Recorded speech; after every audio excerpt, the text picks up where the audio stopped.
Welcome बच्चों, स्वागत है आप लोग का। और आज की क्लास में हम कंटिन्यू कर रहे हैं हमारी unit work energy and power, जिसमें हम शुरुआत कर रहे हैं हमारे टॉपिक एनर्जी से।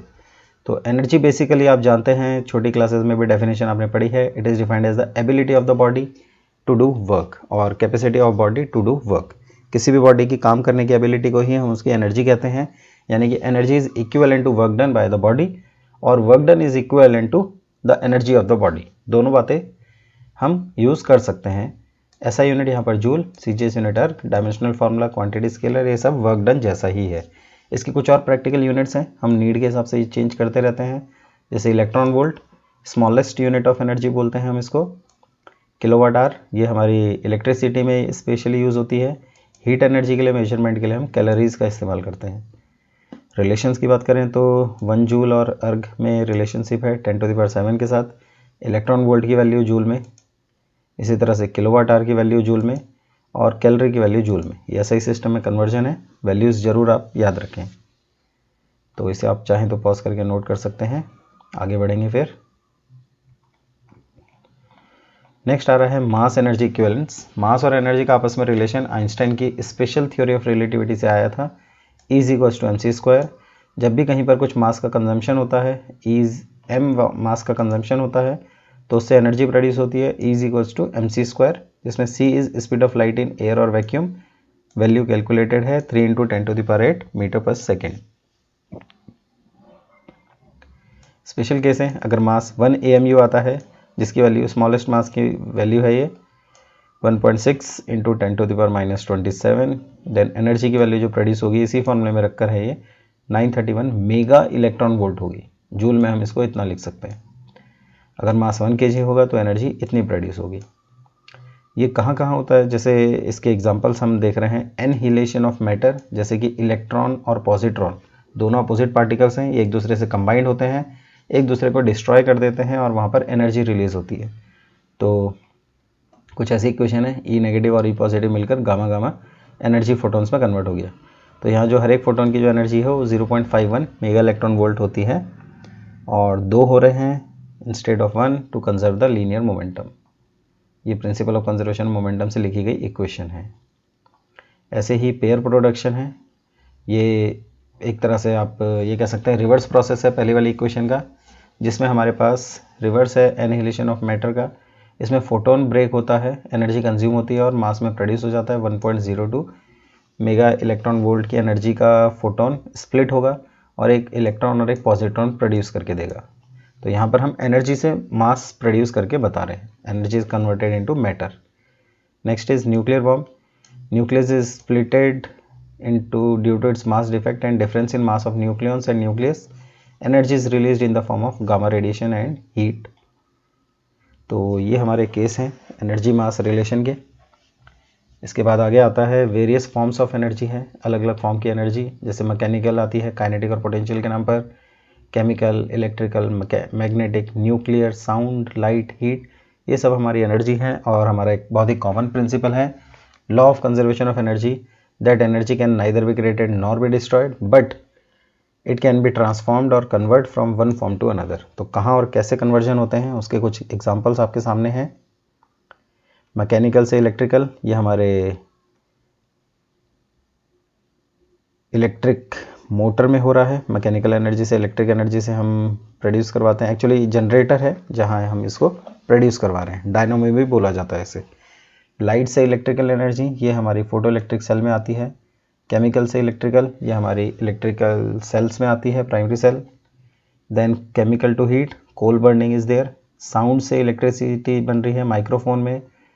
हीट से इलेक्ट्रिकल बन रहा है, ये हमारा एक थर्मोकपल का एक एग्जाम्पल होता है। देन हीट से मैकेनिकल बनाना है तो हमारा हीट इंजन। इलेक्ट्रिकल से मैकेनिकल है मोटर। इलेक्ट्रिकल एनर्जी इलेक्ट्रिसिटी से हीट बनानी है हीटर। इलेक्ट्रिकल एनर्जी से साउंड बनाना है स्पीकर, लाउड स्पीकर वगैरह सब इसमें आ जाते हैं। इलेक्ट्रिकल से केमिकल बनाना है तो वोल्टामीटर। इलेक्ट्रिकल से लाइट बना रहे हैं तो बल्ब। तो ये हमारे एनर्जी कंजर्वेशन के कुछ एग्जाम्पल। अब जो यहाँ पर मैकेनिकल एनर्जी है उसको थोड़ा डिटेल में देखेंगे इन the form of kinetic and potential energy. तो पहला आ रहा है kinetic energy, it is the energy possessed by the motion of the body, ये मोशन की वजह से जो एनर्जी प्रोड्यूस होती है बॉडी में, that is called kinetic energy. General formula half m v square है, जिसका प्रूफ हम देखेंगे आगे।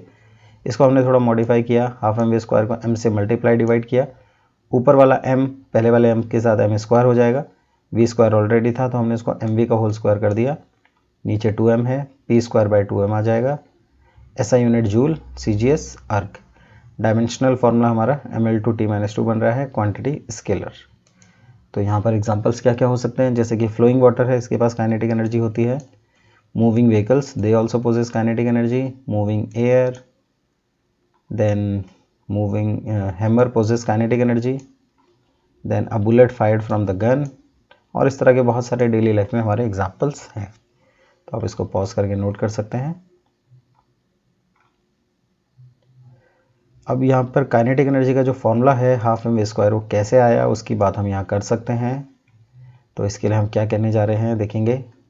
Late there is a body of mass m initially at rest, ये एक बॉडी है जिसका मास एम इनिशियली रेस्ट पर है, u0। कुछ फोर्स लगाया, इसको डिस्प्लेस कराया और इसमें वेलोसिटी एक्वायर करवा दी है v। तो क्योंकि मोशन आ गया इसमें, तो इसमें एनर्जी होनी चाहिए। हाफ एम वी स्क्वायर हम जानते हैं फॉर्मूला, लेकिन कैसे, हम कहते हैं फोर्स ने बॉडी को मूव कराने के लिए जितना वर्क किया, वही वर्क इसमें मोशन बन गया और वही मोशन इसमें काइनेटिक एनर्जी का काम करेगा। तो जो वर्क आपने किया है that is in the form of kinetic energy, और kinetic energy is stored in the form of work done by the force. तो आप उस वर्क डन को निकाल लीजिए, वही आपकी काइनेटिक एनर्जी होगी। उसके लिए हमने कहा है यहाँ पर स्मॉल डिस्प्लेसमेंट लेते हैं ds, जिसमें टाइम टेकन dt है, कांस्टेंट एक्सेलरेशन a चल रहा है। तो वर्क डन का, स्मॉल वर्क डन का formula f into d S, dot product में ओपन करेंगे F d s cos theta, theta इसमें सेम डायरेक्शन के हिसाब से 0 डिग्री है, तो एफ डी एस आ गया। f को स्प्लिट करते हैं m a into d s, और a को हम लिख लेते हैं, m अपनी जगह पर है, ds अपनी जगह पर, a को हमने लिखा है dv upon dt। Acceleration is rate of change of velocity. आगे बढ़ाएंगे, फिर हमने dv और ds को इंटरचेंज कर दिया, ds को पीछे ले गए, dv को आगे ले आए, ds अपॉन dt v बन गया। और अब इस स्मॉल वर्क डन को अब हमें इंटीग्रेट कर देना है। तो इंटीग्रेशन से हमें टोटल वर्क डन मिलेगा। इंटीग्रेशन करने के लिए आपको ये जरूर देखना होगा किस एक्सप्रेशन में d किसके साथ है। यहाँ d वर्क के साथ है तो वर्क की लिमिट्स लगेंगी, यहाँ d वेलोसिटी के साथ है तो वेलोसिटी की लिमिट जो इनिशियल 0 है और फाइनल v है। तो हम यही करने जा रहे हैं। वर्क डन dw के लिए तो 0 से w, आंसर w ही आएगा। बट mv dv में d के साथ v है, d वेलोसिटी के साथ है तो वेलोसिटी की initial value 0, final value v। तो इसमें m को हमने बाहर किया, v की पावर 1 है dv के साथ, तो इसमें इंटीग्रेशन का फॉर्मूला लग गया, x की पावर n के लिए होता है x की power n plus 1 upon n plus 1। तो v की पावर 1 के लिए v की पावर 1 प्लस 1 अपॉन 1 प्लस 1, 0 से v। 1 प्लस 1 2 को बाहर कर देंगे, half m, v square as it is है 0 से v। और आपको बताया था लिमिट्स रखने का तरीका है upper limit minus lower limit in place of variable. तो इससे आपको ये v स्क्वायर माइनस 0 स्क्वायर बन जाएगा। Half m v square minus 0 square आ रहा है, half m upper limit square minus lower limit square रख दिया, और इसी से हमें हाफ एम स्क्वायर मिलता है, जिसको हम बाद में कहते हैं this work is stored in the form of kinetic energy of the body and hence kinetic energy is work done and its formula is half m v square. तो इस तरीके से हमारे पास ये फॉर्मूला प्रूव हो जाता है। इसको अगर आप नोट कर चुके होंगे साथ में पॉज करते हुए, एक बार देख सकते हैं दोबारा से।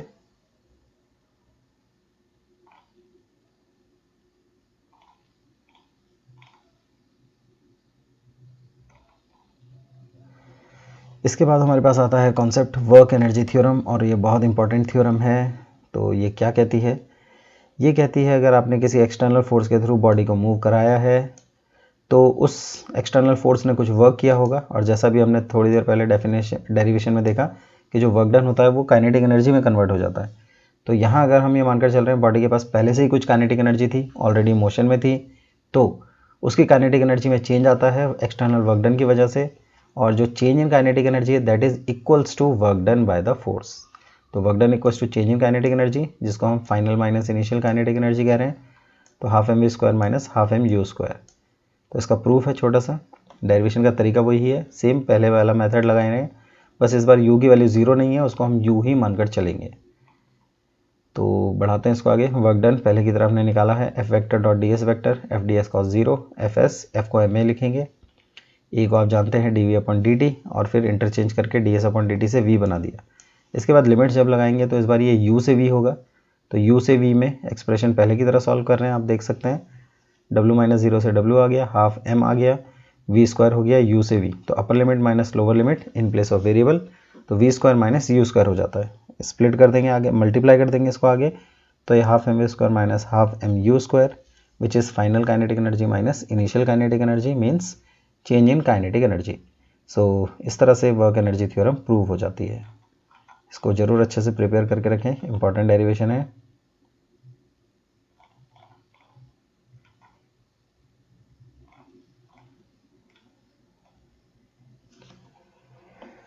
तो ये हमारा कॉन्सेप्ट था काइनेटिक एनर्जी का। उसके बाद कॉन्सेप्ट आता है potential energy. The energy possessed by a body by virtue of its position is called potential energy. Potential energy U is equals to work done in maintaining position आ रहा है। Basically क्या है इसको समझेंगे। पोटेंशियल एनर्जी मीन्स एबिलिटी और energy possessed by the body by virtue of its position. Position की वजह से जो एनर्जी बॉडी में आती है उसको बोलते हैं पोटेंशियल एनर्जी, और ये बेसिकली वर्क डन होगा इन मेंटेनिंग दैट पोजीशन। अब आप कौन से फोर्स को यहाँ पर इन्वॉल्व करवा रहे हैं उसके अकॉर्डिंगली पोटेंशियल एनर्जी का फॉर्मूला आएगा। पोटेंशियल एनर्जी का जनरल फॉर्मूला नहीं होता, पहले हमें देखना होगा किस तरह का फोर्स इन्वॉल्व है जिसके थ्रू या जिसके अगेंस्ट में वर्क किया जा रहा है इन मेंटेनिंग द पोजीशन। जैसे अगर ग्रेविटी के अगेंस्ट में आपने वर्क करके हाइट पर लेकर गए हैं बॉडी को h हाइट पर, तो उसका नाम होता है ग्रेविटेशनल पोटेंशियल एनर्जी mgh। कोई इलास्टिक मटेरियल है उसमें आप लेकर गए हैं तो इलास्टिक पोटेंशियल एनर्जी, चार्जेस में लेकर गए हैं तो इलेक्ट्रिक, मैग्नेट्स में लेकर गए मैग्नेटिक। इसी तरह से हमारी एनर्जी का फॉर्मूला आता है। SI unit, CGS unit, dimension और quantity same as work done है। Gravitational potential energy, elastic potential energy, electric, magnetic and so on. तो बेसिकली आप देख रहे होंगे पोटेंशियल एनर्जी नहीं लिखा है बल्कि एग्जाम्पल में हमने उसके पूरे नाम के साथ लिखा है, और ऐसा इसलिए क्योंकि पोटेंशियल एनर्जी का जनरल फार्मूला नहीं होता, कोई स्पेसिफिक नहीं है, जनरल टर्म है हमारे पास। और आप फार्मूला सिर्फ तभी बता पाएंगे जब आप कौन सी पोटेंशियल एनर्जी की बात कर रहे हैं तब लेकर आएंगे। अभी तक हमने पढ़ा था पोटेंशियल एनर्जी mgh होता है, but mgh actually gravitational potential energy होता है, इस बात का जरूर ध्यान रखें। बढ़ाते हैं इसको आगे। नेक्स्ट कॉन्सेप्ट आ रहा है, जैसे वो इलास्टिक पोटेंशियल एनर्जी की हम बात कर रहे थे उसके बारे में इंफॉर्मेशन आपको मिलेगी यहाँ। Hooke's law. हुक्स लॉ ये क्या कहता है कि अगर आपके पास एक स्प्रिंग है और उस स्प्रिंग को इसकी इनिशियल पोजीशन से आप आगे खींच देते हैं x डिस्टेंस कुछ फोर्स लगाकर, तो आप जानते हैं कि अगर ये फोर्स आपने हटा भी दिया तो भी स्प्रिंग अपने आप पीछे जाता है, बट वो जो अपने आप होता है वो उसमें अंदर डेवलप होने वाले एक फोर्स की वजह से होता है जिसको हम बोलते हैं रीस्टोरिंग फोर्स। हर स्प्रिंग या हर इलास्टिक मटेरियल में प्रॉपर्टी होती है कि जब भी आप उसको डिफॉर्म करते हैं, उसकी शेप को चेंज करते हैं, उस पर फोर्स लगाते हैं, तो वो इंटरनल फोर्स के फॉर्म में अपने अंदर एक फोर्स डेवलप कर लेता है जिसको बोलते हैं रिस्टोरिंग फोर्स। ये रिस्टोरिंग फोर्स अप्लाइड फोर्स हटने के बाद काम करता है और कोशिश करता है बॉडी को उसकी ओरिजिनल शेप की तरफ लेकर चला जाए। तो रूल क्या कह रहा है हमारा कि जो रिस्टोरिंग फोर्स डेवलप होता है स्प्रिंग में, that is directly proportional to stretch और compression of the spring. Spring को कितना स्ट्रेच एक्स किया आपने या कितना कंप्रेस किया, उसके साथ रिस्टोरिंग फोर्स डायरेक्टली प्रोपोर्शनलिटी में रहेगा।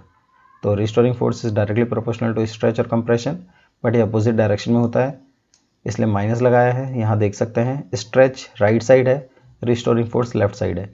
आप कंप्रेस लेफ्ट साइड कर दो, रिस्टोरिंग फोर्स राइट साइड आ जाएगा बाहर की तरफ। तो F proportional to minus x, और प्रोपोर्शनलिटी का साइन हटा के यहाँ इक्वल टू के साथ एक कांस्टेंट आता है जिसको कहते हैं स्प्रिंग कांस्टेंट या फोर्स कांस्टेंट भी कहते हैं। F/x इसका फॉर्मूला बन जाता है SI यूनिट न्यूटन पर मीटर। तो ये हमारा हुक्स लॉ है, इसी के थ्रू हम निकालते हैं elastic potential energy of spring. ये एक स्प्रिंग है जिसको आपने x डिस्टेंस से स्ट्रेच किया, कितना वर्क किया उसकी स्ट्रेचिंग पोजीशन मेंटेन करने में, that will be stored in the form of elastic potential energy. इसलिए हम कह रहे हैं it is amount of work done in stretching और कंप्रेसिंग द स्प्रिंग। तो स्प्रिंग हमने माना है जिसका अपना एक स्प्रिंग कांस्टेंट है k, और उसको हमने x डिस्टेंस स्ट्रेच किया। अब हम इस एक्सप्रेशन का डेरिवेशन करने जा रहे हैं। तो क्योंकि यहाँ पर फोर्स वेरिएबल फॉर्म में होगा इसलिए हमने स्मॉल डिस्प्लेसमेंट की बात की है। वर्क डन पहले हम निकालने जा रहे हैं स्मॉल डिस्प्लेसमेंट के लिए। आप देख रहे होंगे स्ट्रेच आउटवर्ड है, रिस्टोरिंग फोर्स अंदर है, तो F डॉट डी एक्स को F डी एक्स कॉस 180 लिखना होगा, तो माइनस F डी एक्स आ गया, और F की वैल्यू आप जानते हैं माइनस के एक्स है, तो माइनस के एक्स वैल्यू रखकर ही हमें के एक्स डी एक्स मिल गया। अब इसको इंटीग्रेट करना है, तो इंटीग्रेशन शुरुआत की थी स्ट्रेचिंग 0 से लेकर गए स्ट्रेचिंग x तक, तो d के साथ क्योंकि x है तो लिमिट 0 से x बनेगी। लिमिट 0 से x, वर्क डन के लिए 0 से w, के x D ex expression, k को बाहर किया, x की पावर 1 है तो फॉर्मूला लगा दिया, x की पावर 1 + 1 अपन 1 + 1 2 हो गया, 2 को बाहर कर देंगे, x की जगह upper limit minus lower limit, तो ये बन जाएगा हाफ के एक्स स्क्वायर। बोलते हैं this work is stored as elastic potential energy, तो ये हमारा फॉर्मूला आ जाता है। एक बार देख सकते हैं ऊपर से स्टेप वाइज, नोट भी करते चलेंगे पॉज करते हुए।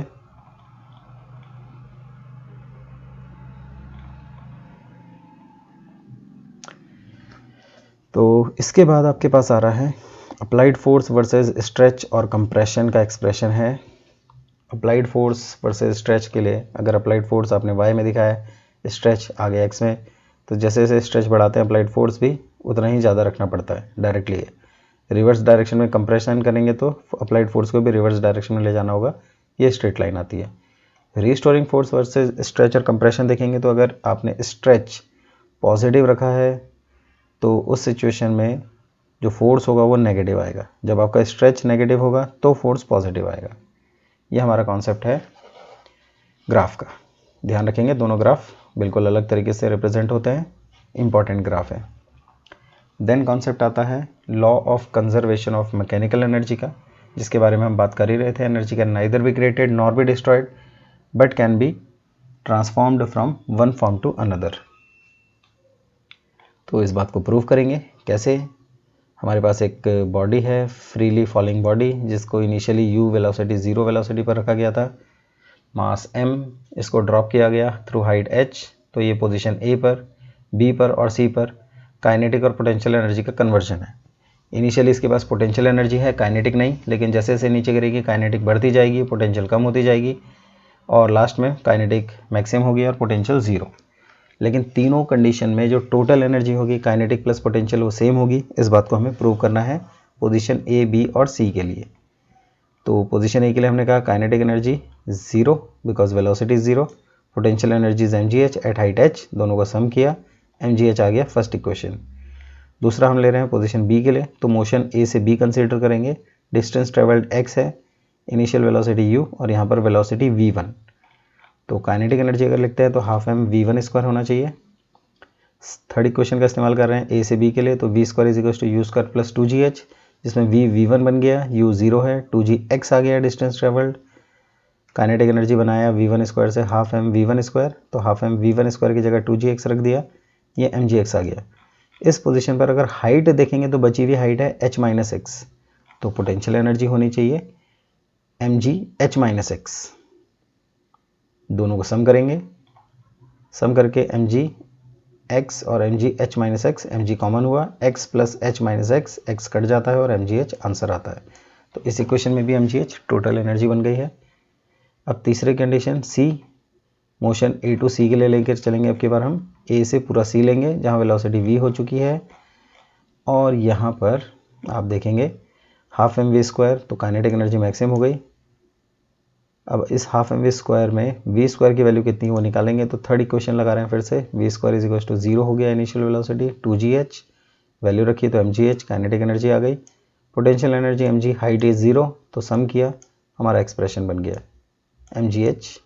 Third equation first second third को कंबाइन करेंगे तो हमें मिल रहा है तीनों एनर्जी सेम है, और इससे प्रूव हो जाता है law of conservation of energy. तो ये हमारा इसी केस का एक ग्राफ भी आ रहा है, आप देख रहे हैं टोटल एनर्जी ग्रीन लाइन से फिक्स्ड है, पोटेंशियल एनर्जी डिस्टेंस के साथ साथ कम होती गई और काइनेटिक एनर्जी बढ़ती गई। ये जहाँ इंटरसेक्टिंग पॉइंट आ रहा है ये वो पॉइंट है जहाँ पर दोनों एनर्जी इक्वल मिलेंगी हमें, ये सेम होंगी, इक्वल वैल्यू की होंगी। तो ये हमारा कॉन्सेप्ट हुआ एनर्जी को लेकर। अब इसमें बचता है पोर्शन, थोड़ा सा पावर की बात करनी है, और उसके बाद हम इसमें एक लास्ट टॉपिक और हमारे पास आता है कोलिजन, उसकी बात करेंगे, लेकिन वो सब हम लेकर आएंगे आपके लिए अगली क्लास में। तब तक के लिए टेक केयर, गुड बाय।